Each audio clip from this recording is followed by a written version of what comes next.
Какво ще стане, ако ти кажа, че не използвам никакви научни методи за да уча даден език? Сега ще ти разкрия част от тях в това видео. Първото нещо – интересът.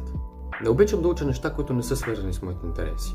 Например, да уча на испански съединенията, от които съставя една атома. Аз това дори на български не мога да го кажа, камо ли на другите езици. Много е важно да действаш според интересите си.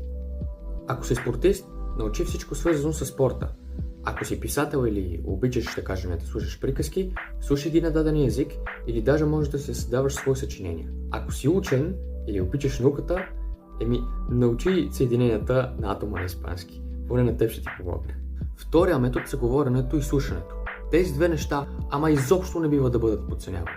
Винаги, когато имаш възможност да си общуваш с хора, учещи този език или говорещи този език, прави го. И не се страхувай да правиш грешки. Защото нека да бъдем честни. Ти ще правиш грешки. Много грешки. Но ако нямаш такава възможност, говори си сам. Добре, сега сигурно ще кажеш. Това ако си говоря сам, не съм ли луд? Добре, какво ще си помислят хората? Не си луд, ако си говориш, само опитвайки се да научиш даден език, повярвай ми. А хората, те за това имат мозък. Да мислят и да си помислят разни работи постоянно.